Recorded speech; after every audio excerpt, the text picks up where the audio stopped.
ये कार्यक्रम सत्य घटनाओं से प्रेरित है। जिनके साथ ये घटनाएं घटी उसकी वास्तविकता उन्हीं तक सीमित है। भूत प्रेतों और अपसामान्य विषयों के होने पर चैनल कोई दावा नहीं करता और न ही प्रोत्साहन करता है।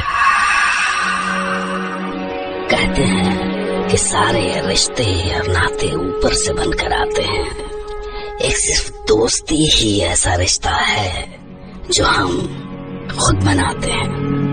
दोस्त वो शख्स है जिस पे हमें यकीन होता है। दोस्त वो शख्स होता है जिस पर हम अंधा यकीन करते हैं। पर कभी कभी यही यकीन कुछ ऐसा इम्तिहान हो जाता है जहाँ क्या सच क्या झूठ, क्या सही और क्या गलत, ये फर्क करना मुश्किल हो जाता है। मैं आज ऐसे ही दो दोस्तों की कहानी लेकर आया हूँ। एक ऐसा किस्सा जिसमें आंखों देखा भी झूठ साबित हो जाए।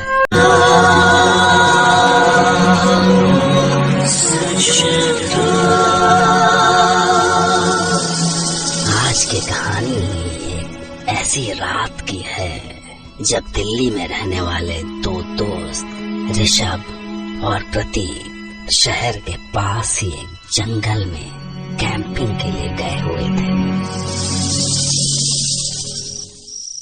मैं और प्रतीक बेस्ट फ्रेंड्स थे। हम बचपन से साथ थे। वो मेरे घर के पास ही रहता था। हमने स्कूल कॉलेज सब कुछ साथ ही किया। शायद ही एक दूसरे के बारे में कोई ऐसी बात है जो हमें पता ना हो। हम साथ में काफी ट्रिप्स पर जाते थे। वी लव्ड नेचर, तो हम ट्रैकिंग, कैंपिंग, सफारीज पर जाते रहते थे। उन दिनों भी हम दिल्ली से थोड़ा दूर हिमाचल के जंगलों में कैंपिंग करने गए हुए थे। वैसे तो मार्च में बारिश होती नहीं, पर उस रात अचानक से बारिश शुरू हो गई। यार, तुझसे बोला था कि टरपॉलिन रख ले, पर तू सुनता ही नहीं है। अब क्या करेंगे? यहाँ तो कहीं छुपने की जगह भी नहीं है। ए, तूने कब बोला था? और मुझे क्या पता था मार्च में बारिश हो जाएगी। हाँ, बारिश जैसे तुझे बता के होगी ना। तो तुझे पता था तो तू ही रख लेता। अब क्या करें? यहाँ तो रात भर बारिश में हालत खराब हो जाएगी। काम करते हैं, थोड़ा आसपास देखते हैं, शायद कहीं कोई जगह मिल जाए। चल उधर चलते हैं। हाँ, और कोई रास्ता भी तो नहीं है। प्रतीक वो देख, वहाँ कुछ है। तुझे वो लाइट नजर आ रही है? कहाँ कहाँ? मुझे कुछ नजर नहीं आ रहा है। अरे वो वहाँ देख, वहाँ सामने, वहाँ इधर। अरे इधर आ ना, वहाँ देख सामने, एकदम सामने वहाँ। हाँ, कुछ तो है। किसी का घर लग रहा है। चल वहाँ चलते, जल्दी जल्दी चल। चला दे। चल वहाँ चल के पूछते, आजा भाग। हमें दूर एक घर में एक बल्ब की लाइट दिखी। हमने सोचा कि इस बारिश से तो बेहतर है कि कहीं बस रात गुजारने के लिए जगह मिल जाए। सवेरे हम निकल जाएंगे। हमारा टेंट और बाकी सामान गीला हो चुका था। उस लाइट को फॉलो करते हुए हम उस घर तक पहुंचे। घर काफी पुराना था और डरावना भी। हमें एक बार लगा कि अंदर जाना चाहिए या नहीं, पर हमारे पास दूसरा और कोई चारा भी तो नहीं था। क्या कहता है, अंदर चले? और क्या कर सकते हैं इस बारिश में। हमने थोड़ा डरते हुए दरवाजा खटखटाया। कुछ देर कोई नहीं आया। हमने फिर से खटखटाया। इस बार भी कोई नहीं आया। बारिश तेज हो रही थी। हमें कुछ समझ नहीं आ रहा था कि हम क्या करें। हमने सोचा कि ऐसे कोई दरवाजा नहीं खोलेगा। हम वापस जाने के लिए मुड़ने ही वाले थे कि तभी दरवाजा खुलने की आवाज आई। एक लगभग 70 साल का आदमी दरवाजे पे खड़ा था। नमस्ते अंकल। वो हम दोनों जंगल में कैंपिंग करने को आए थे। अचानक से बारिश शुरू हो गई और अब हमारे पास कोई जगह नहीं है। तो अंकल, क्या हम बस रात भर के लिए आपके घर में रुक सकते हैं? सवेरे होते ही हम चले जाएंगे। नाम क्या है तुम्हारा? जी मैं ऋषभ और ये प्रतीक। आ जाओ, अंदर आ जाओ। Thank you uncle. हम घर के अंदर आ गए। घर बहुत अजीब था। लग रहा था जैसे कई सालों से यहाँ कोई रहा ही ना हो। सब चीजें पुरानी थी, काफी पुरानी। ना जाने घर में कब से सफाई ही नहीं हुई थी। घर में काफी अंधेरा भी था, सिर्फ एक छोटा सा बल्ब बीच में जल रहा था। मुझे और प्रतीक दोनों को डर लग रहा था और इसीलिए हम एक दूसरे के साथ ही चल रहे थे। यार मुझे कुछ ठीक नहीं लग रहा है यार। मुझे भी। डरने की कोई जरूरत नहीं। इसने क्यों सुन लिया कि हम क्या बात कर रहे हैं? चुप कर, वो इधर ही देख रहा है। आओ, तुम लोग वहाँ क्यों खड़े हो? अंकल, आप यहाँ अकेले रहते हैं? नहीं, मेरी बीवी, मेरी बेटी और मेरा बेटा भी यहीं रहते हैं। अब तो अंकल अभी वो यहाँ नहीं है क्या? है तो यही है, कब से तुम्हारे पीछे। हमने जैसे ही मुड़कर देखा तो लगभग 50 साल की एक औरत, एक 17 साल की लड़की और एक 22 साल का लड़का हमारे पीछे खड़े थे। हमें विश्वास ही नहीं हो रहा था कि कहाँ से आ गए। पहले तो नहीं थे। हमें पता नहीं क्यों लग रहा था कि कुछ तो गड़बड़ है। ये यहाँ कब से थे? मैंने तो इन्हें नहीं देखा। मैंने भी नहीं। हम तो कब से यही हैं बेटा। अच्छा, तुम लोगों ने कुछ खाया है कि नहीं? जाओ ऊपर से हाथ मुंह धो के आओ, तब तक मैं कुछ खाना लगा लेती हूँ। मैं और प्रतीक साथ में ऊपर चले गए। हम दोनों को डर लग रहा था। ऊपर भी अजीब सा था, जैसे ना जाने कितने दिनों से इस घर की सफाई ही नहीं हुई है। मैं और प्रतीक आपस में बात कर रहे थे कि पहले कौन अंदर जाएगा, कि तभी मैंने देखा कि वो 22 साल का लड़का हमारे पीछे 2 टॉवल लेके खड़ा था। आप दोनों एक एक बाथरूम में जा सकते हैं, ले लीजिए टॉवल्स। तो मैं अपने राइट वाले में चला गया और प्रतीक आगे वाले में। अंदर काफी अंधेरा था, कुछ भी दिखाई नहीं दे रहा था कि तभी अचानक से मेरा पैर किसी रॉड जैसी चीज पर पड़ गया और मैं गिर गया। कुछ अजीब सी चीज थी। अंधेरे में मुझे कुछ समझ ही नहीं आ रहा था। मैंने अपना मोबाइल निकाला और जैसे ही मैंने अपने मोबाइल की लाइट जलाई तो मैंने देखा कि उस कमरे में 5-6 इंसानों की कंकाल और हड्डियां बिखरी पड़ी थी। मैं चीखते हुए कमरे से बाहर आ गया।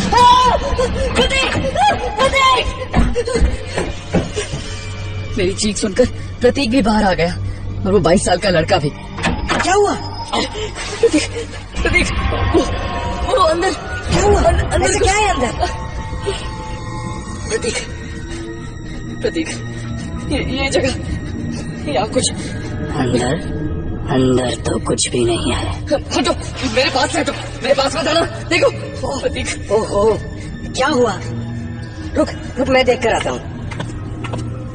मुझे बहुत ज्यादा डर लग रहा था कि तभी प्रतीक अंदर देखकर आया और बोला कि वहाँ कुछ भी नहीं है। उसने कहा, क्या ऐसा देख लिया तूने? उसने मुझे फिर से अंदर चलने को कहा, लेकिन मैंने मना कर दिया। मेरी हिम्मत ही नहीं हो रही थी वापस अंदर जाने की। हम नीचे डिनर करने गए। मुझे बहुत ज्यादा डर लग रहा था। मैंने प्रतीक से कहा, सुन, हम यहाँ से चलते हैं यार, मुझे यहाँ कुछ ठीक नहीं लग रहा। कैसी बातें कर रहा है? बाहर इतनी बारिश हो रही है, कहाँ जाएंगे? रात को यहीं रुक जाते हैं। तुझे डर नहीं लग रहा क्या? नहीं, डरने की क्या बात है? प्रतीक का सारा डर अचानक से कहाँ गायब हो गया था, मैं समझ ही नहीं पा रहा था।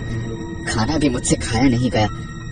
वो क्या खाना था मैं आज तक समझ नहीं पाया हूँ। उससे एक बहुत अजीब सी स्मेल आ रही थी।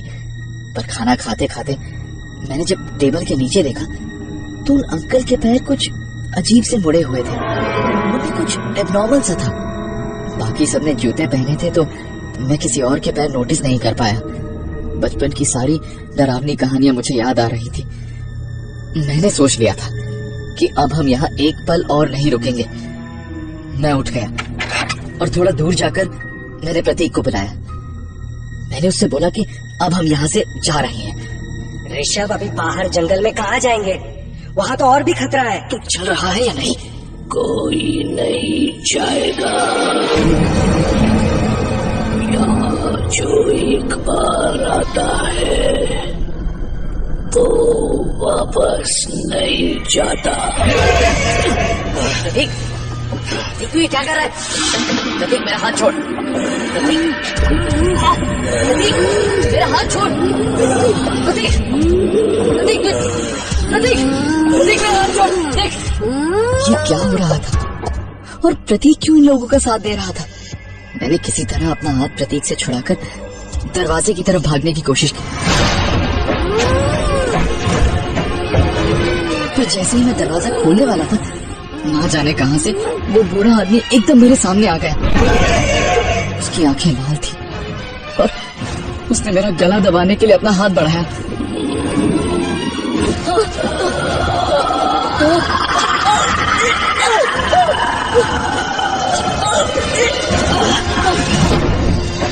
मैं वापस घर के अंदर भागा। मैं जैसे हॉल के बीच में पहुंचा तो एक तरफ से वो लड़का और लड़की मेरी तरफ बढ़ रहे थे और पीछे से वो बूढ़ा आदमी। ये कौन थे, क्या थे, मुझे कुछ नहीं पता। सिर्फ इतना पता था कि वो लोग मुझे छोड़ेंगे नहीं। पर इन सब में प्रतीक कहाँ था, मुझे कुछ नहीं पता। वो ऐसा क्यों कर रहा था ये भी नहीं पता। पर हाँ, इतना जरूर पता था कि वो भी शायद इन लोगों से मिल गया है और अपनी जान बचाने के लिए मुझे मारना चाहता है। मेरा अपना बचपन का दोस्त भी ऐसा कर सकता है? मैंने कभी सोचा नहीं था। अब मेरे पास भागने के लिए और कोई जगह नहीं थी। मैं चारों तरफ से घिर चुका था। सिर्फ सामने एक सीढ़ी थी जहां से मैं पहले ऊपर गया था। मैं सीधा सीढ़ी की तरफ भागा और ऊपर गया। वो तीनों मेरे पीछे आ रहे थे, पर जैसे ही मैं ऊपर गया तो मैंने देखा कि प्रतीक भी उतने ही गुस्से से मेरी तरफ बढ़ रहा है।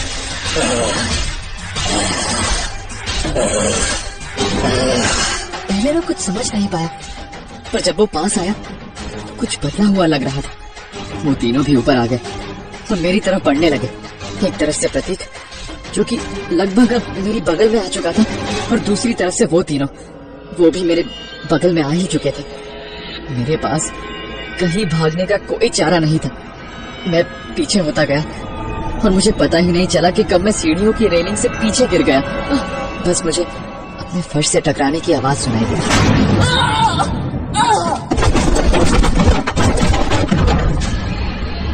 बंद होती आंखों से मैंने उन पांचों को ऊपर देखा।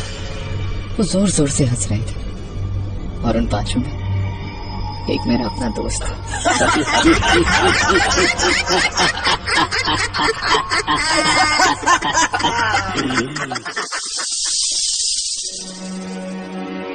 पर दरअसल ये कहानी यहीं खत्म नहीं होती। इस कहानी का सबसे दिलचस्प पहलू तो अभी आपको बताना बाकी है। खुद ऋषभ के शब्दों में अगले दिन जब उन्हें होश आया तो वो घर पे नहीं बल्कि उसी जंगल के पुराने कब्रिस्तान में थे, जिसमें कई सारी उजाड़ कब्रें थीं। ऋषभ के सिर पे गहरी चोट थी, पर सबसे ज्यादा चौंकाने वाली बात तो ये थी कि उनके बिल्कुल बगल में प्रतीक था, जो पिछली रात कब मर चुका था ये कोई नहीं जानता। वो कैसे मरा कोई ये भी नहीं जानता। ऋषभ पर जिस प्रतीक ने हमला किया था वो जिंदा भी था या नहीं ये ऋषभ भी नहीं जानता था, और शायद कभी कोई जान भी न सके। इसीलिए आप भी इस किस्से के बारे में ज्यादा मत सोचिए, क्योंकि मैं कल रात फिर तैयार रहूंगा आपके लिए एक नई घटना लेकर, जिसे सुनकर ऋषभ की तरह आप भी कह उठेंगे, क्या वो सच था?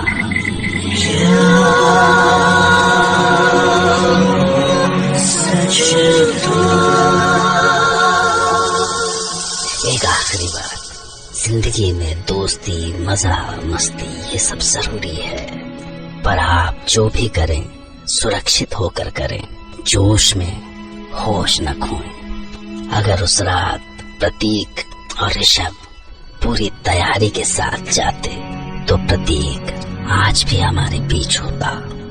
खैर, आज के लिए इतना ही। Good night and take care.